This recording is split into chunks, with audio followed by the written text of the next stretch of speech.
Good morning, all of you. Today we are going to start a new topic in chapter number 2 in economics, and that is division of labor. आज की इस video में हम एक new topic start करने जा रहे हैं. इसका नाम क्या है? Division of labour. इस टॉपिक के अलावा हम एक टॉपिक और कवर करेंगे. उसका नाम क्या होगा? Working condition of woman in organise sector and in unorganise sector. तो आइए स्टार्ट करते हैं आज का टॉपिक. डिवीजन ऑफ लेबर को हिंदी में हम क्या कह सकते हैं? श्रम का विभाजन. लेबर माने होता है काम, मीन्स श्रम, और डिवीजन का मतलब होता है विभाजन. तो इसे हम वर्क कह सकते हैं. इसे अगर हम सिंप्लीफाई करें तो श्रम मीन्स वर्क. तो आपको इसकी हेडिंग से समझ में आ रहा होगा कि यहाँ वर्क का डिवीजन किया गया है. तो उसी को हम कहते हैं डिवीजन ऑफ लेबर. सोसाइटी में मैन और वुमन दोनों रहते हैं हम. तो इसके अंदर क्या होता है कि दोनों के काम को डिवाइड कर दिया जाता है. जो आपका मैन है एंड आपका जो वुमन है, उन दोनों के काम को अलग अलग डिस्ट्रीब्यूट कर दिया गया है. मोस्टली जो वुमेन्स जो होती हैं घर के अंदर काम करती हैं, और हम उसे कह सकते हैं डोमेस्टिक चोर्स. इसका मतलब क्या हो गया? घरेलू काम. घर के अंदर जितने काम होते हैं, जैसे खाना बनाना और कपड़े धोना, बच्चों की देखभाल करना, बूढ़े लोगों की देखभाल करना, ये सारे काम किसके होते हैं? वुमेन्स के होते हैं. जबकि जो आपका जो मैन है वो घर के बाहर काम करता है और वो इनकम कमा के लेके आता है. आपने देखा होगा कि आपकी मदर घर के अंदर काम करती है एंड फादर जो है घर के बाहर काम करते हैं, ऑफिस में कहीं काम करते हैं एंड वो इनकम कमा के लेके आते हैं. वुमन जो है घर के अंदर बहुत सारा काम करती है, लेकिन उस काम के बदले में उसे कोई इनकम प्राप्त नहीं होती है. यहाँ पर वुमन को कोई इनकम नहीं दी जाती है. दूसरी तरफ जो मैन काम करते हैं घर के बाहर, उससे उनको इनकम प्राप्त होती है. इसलिए मैन के काम की इम्पोर्टेंस ज़्यादा समझी जाती है, वुमन के काम की इम्पोर्टेंस कम समझी जाती है. डिवीजन ऑफ लेबर एक स्टीरियोटाइप है. ये एक टर्म है. स्टीरियोटाइप क्या है? एक टर्म है. इसका क्या मतलब होता है? लोगों की एक धारणा है किसके बारे में? वुमन के बारे में, कि वो घर का काम ही कर सकती हैं. लोगों जो इंसान थे ना, ये आपके मैन हैं, तो मैन ने क्या बना लिया? एक स्टीरियोटाइप बना लिया. एक ऐसी फीलिंग बना ली, एक ऐसी धारणा बना ली किसके बारे में? वुमन के बारे में. वुमन के बारे में एक धारणा बना चुके हैं वो लोग कि वुमन जो है घर के काम करने के लिए ही बनी होती हैं. भगवान ने मैन का और वुमन का काम जो है डिस्ट्रीब्यूट करके रखा है. मैन घर के बाहर काम करेंगे एंड वुमन जो है घर के अंदर काम करेंगी, और इसको बोला गया डिवीजन ऑफ लेबर. दूसरी बात, डिवीजन ऑफ लेबर हमारी सोसाइटी के अंदर पाया जाता है. तो उसका रीजन क्या है? हमारी सोसाइटी के अंदर दो रीजन की वजह से डिवीजन ऑफ लेबर पाया जाता है. एक तो इसका रीजन हो सकता है हिस्टोरिकल, एंड दूसरा क्या है इसके अंदर? कल्चरल. अगर हम हिस्ट्री को देखें तो सदियों से, हजारों साल से वुमन जो है घर के अंदर काम करती हुई चली आ रही हैं, है ना. तो इसका कारण क्या है? एक हिस्टोरिकल कारण है. दूसरी बात कल्चरल. जो हम लोगों का कल्चर है, हम लोगों का कल्चर क्या है कि हम वुमन को इतनी फ्रीडम देते नहीं है घर के बाहर काम करने की. घर के अंदर ही उनको रखते हैं, इसलिए वो लोग घर के अंदर ही काम करती दिखाई देती हैं. तो इन दो रीजन की वजह से वुमन जो है घर के अंदर मोस्टली काम करती हुई हमको दिखाई देती हैं. वुमन सुबह से लेकर शाम तक काम करती हुई दिखाई देती है. इतना सारा काम करने के बाद में वुमन के काम की कोई रेस्पेक्ट नहीं की जाती. वुमन ने घर के अंदर जो काम किए, बर्तन धोना, झाड़ू लगाना या घर की देखभाल करना, तो ऐसा माना जाए उनका ये काम कोई काम नहीं है, ये तो उन्हें करना ही था, है ना. और जबकि आपके फादर ने घर के बाहर जो काम किया, तो उसकी वैल्यू ज्यादा समझी जाती है. क्यों? उससे इनकम प्राप्त होती है. घर के अंदर वुमन ने जितने भी काम किए उससे उनको कोई इनकम प्राप्त नहीं हो रही, इसलिए उनके काम की कोई रेस्पेक्ट नहीं करता. तो आपने यहाँ पे देखा कि वुमन सुबह से लेकर शाम तक काम करती है, लेकिन उनको कोई पैसे नहीं मिलते और ना उनकी इम्पोर्टेंस होती है ना. तो घर के अंदर जितने काम किए उन्होंने, उसके कोई पैसे उनको नहीं मिले. वुमन को पैसे कब मिलेंगे? जब वुमन घर को छोड़कर बाहर काम करने जाएगी और कुछ काम करेगी, तब उसको पैसे मिलेंगे. तो ऐसा भी देखने को आता है कि वुमन घर के बाहर काम करने जाती हैं, लेकिन उनको पैसे कम मिलते हैं. तो अब क्वेश्चन ये है कि वुमन को पैसे कम क्यों मिलते हैं, और दूसरी बात वुमन ने अपने आप को ऐसे काम के अंदर इंगेज करके क्यों रखा है जिसमें इनकम कम होती है। आपसे दो तरह के क्वेश्चन पूछे जाते हैं। पहला क्वेश्चन है why woman engage themselves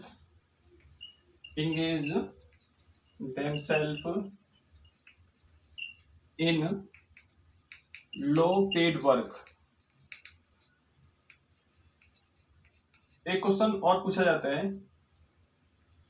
why women pay less as compared to men,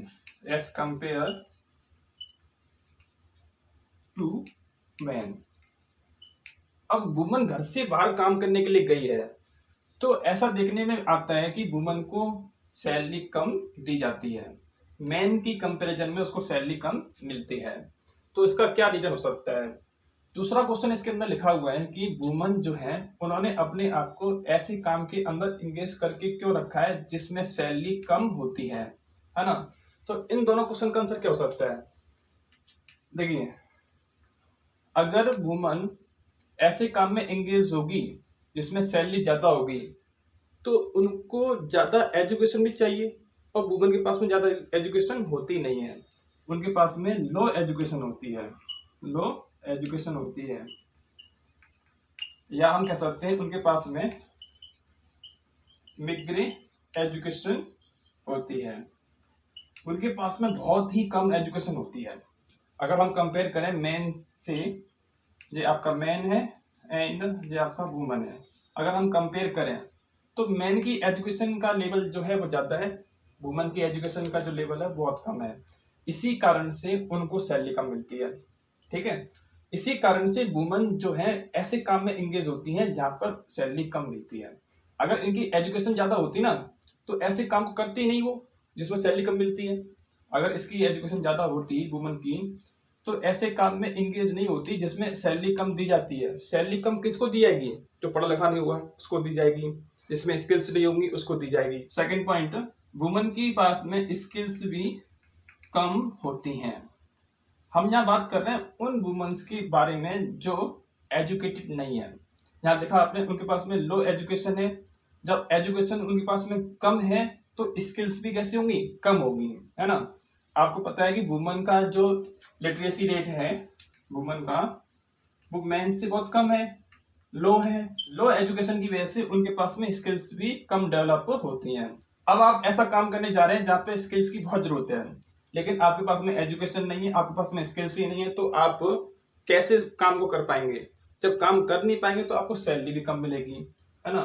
तो दोनों पॉइंट एक दूसरे से कनेक्ट हैं। नेक्स्ट पॉइंट, वुमन के पास में एक्स्ट्रा रेस्पॉन्सिबिलिटी भी होती है ऑफ हाउस होल्ड वर्क।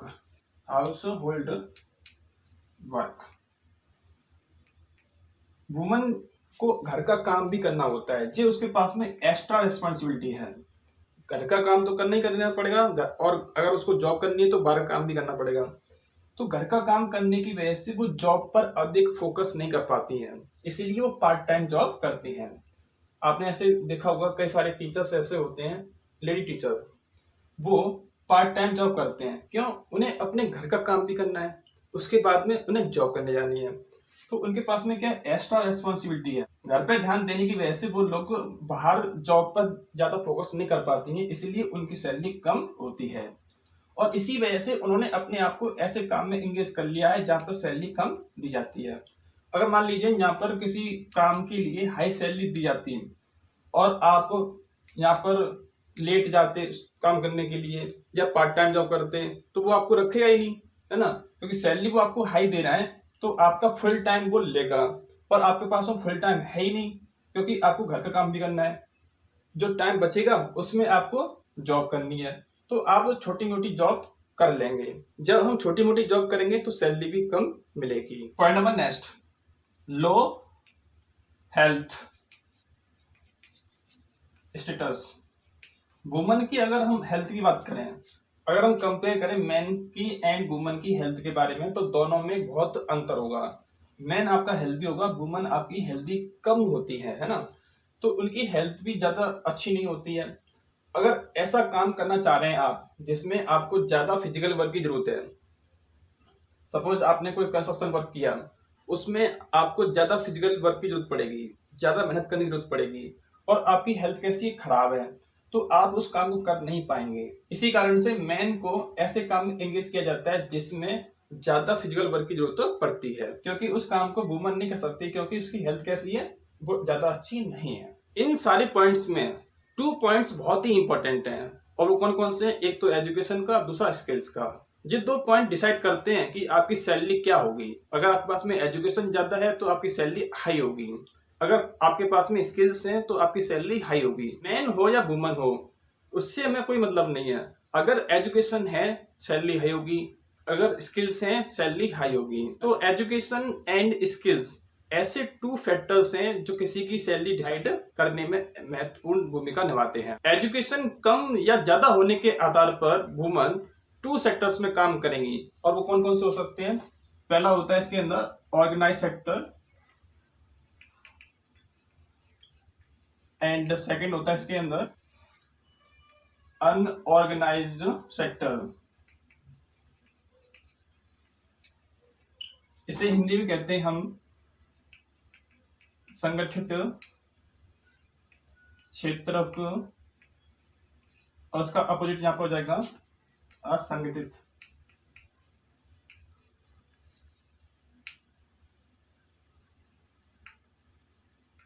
क्षेत्रक। जैसा मैंने आपको बताया कि वुमन के पास में एजुकेशन कम है या ज्यादा है, उस बेस पर वुमन 2 सेक्टर्स में काम करेंगी। एक तो ऑर्गेनाइज सेक्टर हो गया, दूसरा कौन सा हो जाएगा? Unorganise sector. सबसे पहले हम organise sector and unorganise sector में डिफरेंस देखेंगे, उसके बाद में हम वुमन की वर्किंग कंडीशन को यहाँ पर देखेंगे। तो सबसे पहले इसकी डेफिनेशन क्या होगी? The sector which comprise those enterprises which are registered by government and follow rules and regulation of the government is called organise sector. ऐसा सेक्टर जिसे गवर्नमेंट के द्वारा से रजिस्टर किया जाता है ना, उसके अंदर ऐसी इंटरप्राइजेस होते हैं, ऐसी इंडस्ट्रीज होती हैं जो गवर्नमेंट के द्वारा से रजिस्टर की जाती हैं, और वो लोग जो हैं गवर्नमेंट के रूल्स और रेगुलेशन को फॉलो करते हैं। इसका अपोजिट कर देंगे हम इधर, ऐसा सेक्टर जो गवर्नमेंट के द्वारा से एस्टेब्लिश नहीं किया जाता और गवर्नमेंट के रूल्स और रेगुलेशन को नहीं मानते, है ना, उसे हम कहते हैं अनऑर्गेनाइज सेक्टर। तो मैं यहाँ पर शॉर्ट में लिख रहा हूं, यहाँ पर दे do not follow rules and regulations of the government. वैसे इसकी डेफिनेशन क्या होगी?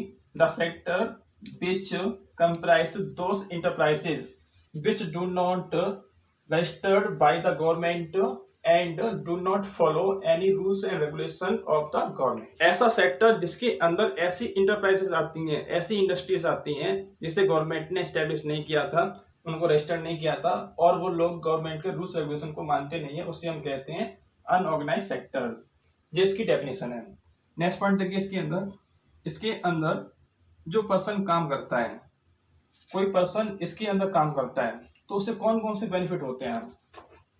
उसे काम जो करना पड़ेगा फिक्स्ड आवर्स के लिए करना होगा। इट मीन्स यहाँ पर वर्किंग आवर कैसे होते हैं?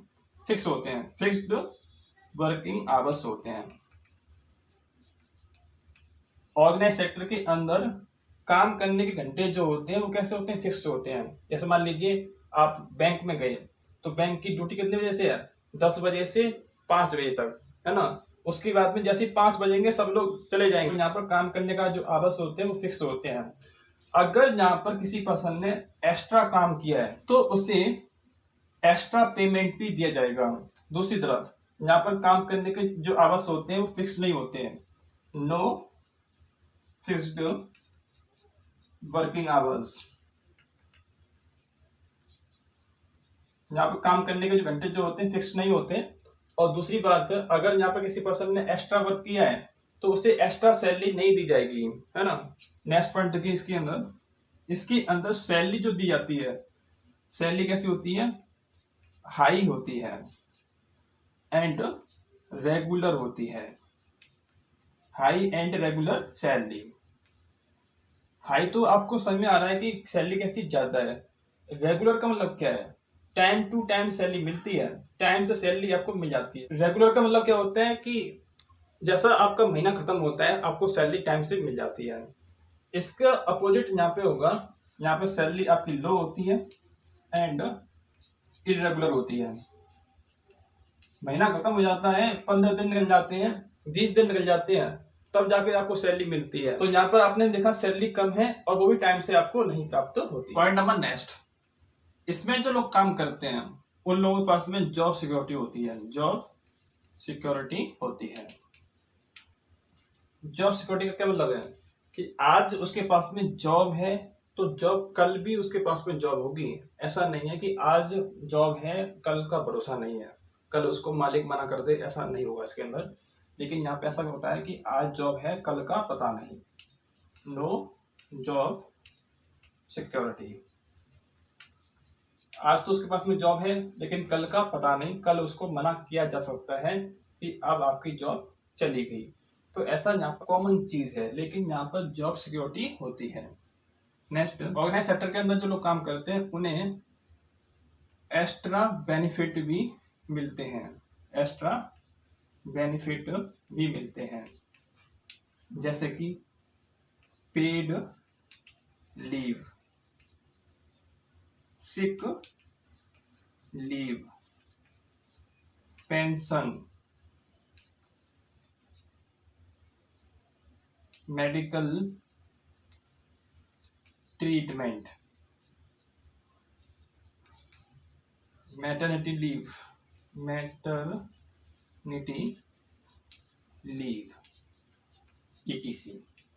इसमें जो लोग काम करते हैं उन्हें पेड लीव मिलती है, यानी कि छुट्टी भी मिल गई और उसका पैसा भी मिलेगा।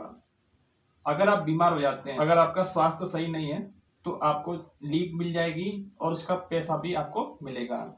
पेंशन मिलती है इसके अंदर आपको एंड आपकी फैमिली को, मेडिकल ट्रीटमेंट मिलता है एंड यहाँ पर जिन लेडीज ने बेबीज को जन्म दिया था उनको मैटरनिटी लीव भी प्राप्त होती है और उनको सैलरी भी मिलती है। इसी तरफ यहाँ पे जो लोग काम करते हैं उनको कोई पेड लीव नहीं मिलती, है ना, उनको कोई सिक लीव नहीं मिलती, पेंशन भी नहीं मिलती है, कोई मेडिकल ट्रीटमेंट भी नहीं मिलता है और उनको मैटरनिटी लीव भी प्राप्त नहीं होती है। तो यहाँ पे मैं लिख देता हूँ नो सच फैसिलिटीज, और आप यहाँ से देखकर कैरी कर सकते हैं इसके अंदर। बट इसके अंदर क्या लग जाएगा, नो, क्योंकि यहाँ पे इनको प्राप्त नहीं होती है।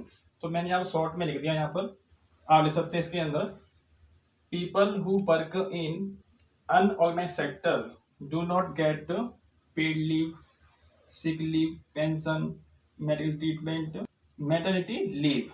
ओके, तो आप यहाँ पर इसको ले सकते हैं। अब देखते हैं इसके एग्जाम्पल्स। एग्जाम्पल में क्या लिख सकते हैं इसके अंदर, जैसे मान लीजिए कोई एक टीचर है, टीचर इन KBS स्कूल।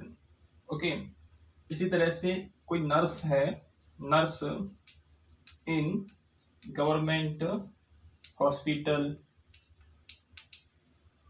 इसमें कौन सा एग्जाम्पल आ सकते हैं, farmer. Next, people work in shop या फिर जनरल स्टोर। इस तरह के एग्जाम्पल जो होंगे आपके अनऑर्गेनाइज सेक्टर के हो जाएंगे, क्योंकि इसके अंदर सैलरी कम मिलती है और सारी चीजें इसके अंदर आ जाएंगी, जैसे कि जॉब सिक्योरिटी नहीं होती है, काम के घंटे निश्चित नहीं होते हैं, और कोई एक्स्ट्रा बेनिफिट इनको मिलता नहीं है, तो सारी चीजें इसके अंदर आ जाएंगी। Organise sector and unorganise sector, ये आपका टॉपिक क्लास 10th का है, लेकिन यहाँ पर क्लास 9th में थोड़ा सा जिक्र हुआ था, वुमन जो आपकी वर्क करती हैं ऑर्गेनाइज सेक्टर के अंदर उन्हें एक्स्ट्रा बेनिफिट मिलते हैं, इसी कारण से इस टॉपिक को यहाँ पर बताना पड़ा था। अब आते हैं हम अपने मेन टॉपिक के ऊपर, जो क्या था, condition of woman, condition of woman working in organise sector, और यहाँ पे हम लिखेंगे condition of woman working in unorganise sector. अब आप ऑलरेडी ऑर्गेनाइज सेक्टर के बारे में पढ़ चुके हैं एंड अनऑर्गेनाइज सेक्टर के बारे में पढ़ चुके हैं, तो यहाँ पर हमको डेफिनेशन नहीं देनी है। अब हमें पता लगाना है कि इसके अंदर वुमन जो काम करती हैं उनको क्या बेनिफिट मिलते हैं, और यहाँ पर जो वुमन काम करती हैं उनको क्या नुकसान होता है। तो ये बहुत ही इजी है। देखिए यहाँ पर जो वुमन काम करती हैं वो निश्चित टाइम के लिए काम करेंगी, यानी कि यहाँ पर फिक्स्ड वर्किंग आवर्स के लिए काम करेंगी। Woman work for fixed working hours, ठीक है। जो वुमन ऑर्गेनाइज सेक्टर के अंदर काम करती हैं वो फिक्स्ड वर्किंग आवर्स के लिए काम करती हैं, है ना। और यहाँ पर जो वुमन काम करेगी यहाँ पर कोई टाइम निश्चित नहीं होता, नो फिक्स्ड वर्किंग आवर्स, उन्हें काफी लंबी टाइम तक काम करना पड़ता है, टाइम फिक्स नहीं होता। दूसरी चीज, यहाँ पर जो वुमन काम करेगी इस सेक्टर के अंदर they get high salary, high and regular salary. उन्हीं पॉइंट्स को हम यहाँ पर रिपीट कर रहे हैं, इसका अपोजिट यहाँ पे कर देंगे, they get low salary and irregular salary. Next point, यहाँ पर जॉब सिक्योरिटी होती है, they enjoy job security, job security को इंजॉय करती हैं, जॉब उनकी आज भी थी और कल भी रहेगी। और यहाँ पर लिखेंगे they do not enjoy job security, job security यहाँ पर नहीं होती है, they do not enjoy job security. आप यहाँ लिख सकते हैं no job security, okay. Next point, इसमें जो वुमेन्स काम करती हैं उन्हें एक्स्ट्रा बेनिफिट भी प्राप्त होते हैं, यानी कि अदर बेनिफिट भी उनको मिलते हैं, other benefit. Women working in organise sector get other benefits, उनको अदर बेनिफिट भी मिलते हैं, जैसे कि paid leave, sick leave, medical treatment and सबसे बड़ी बात मैटरनिटी लीव। अगर किसी वुमन ने किसी बेबी को जन्म दिया है तो उसको छुट्टी मिलती है 3 महीने की, 6 महीने की, और साथ में उसको सैलरी भी मिलती है। अगर इस सेक्टर में किसी वुमन ने बेबी को जन्म दिया तो उसे अपनी जॉब छोड़नी पड़ेगी। क्यों? कोई भी पर्सन उसको घर बैठने की सैलरी नहीं देने वाला, लेकिन यहाँ पर क्या होता है, वो घर पर रहेगी और अपने बेबी की केयर करेगी और उसको सैलरी भी प्राप्त होगी। तो यहाँ पर क्या लिख सकते हैं, woman do not gate other benefits, do not get other benefit, जैसे कि such as paid leave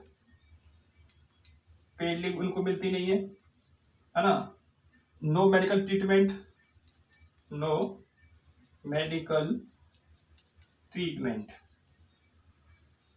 and no maternity leave, no maternity leave. तो इस तरह से हमने यहाँ पर दोनों की वर्किंग कंडीशन को देख लिया है। जो वुमन ऑर्गेनाइज सेक्टर में काम करती हैं वो एक बेटर कंडीशन में है, और जो वुमन अनऑर्गेनाइज सेक्टर में काम करती हैं उनकी कंडीशन अच्छी नहीं है।